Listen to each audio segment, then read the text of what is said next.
When I was a youngster growing up in Mission Hills on Arguello Street in northwest Mission Hills, we used to go down Allen Road. There was a dairy and a road that went down to Mission Valley. And I now realize, as an adult many years later, having lived away from San Diego for many years, that it was the riverbed that I used to go to.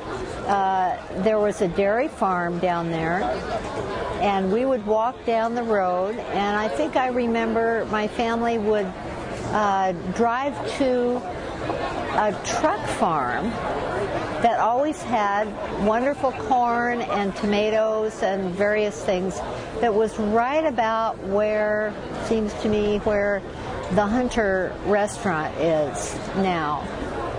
The other thing I remember when I was very young is that my dad used to take me out to what is Padre Dam.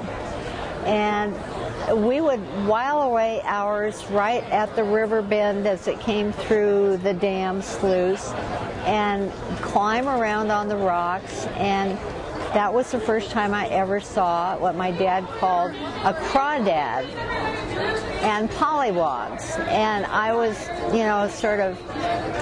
I learned to touch them, which was a big step for me, and learned to float leaves down the stream and follow the flow. And these are just a few memories I have growing up and going to a friend's house and looking from Kensington over the valley and seeing the riverbed, and then growing up and realizing that the shopping centers had been built where I used to see the course of the river.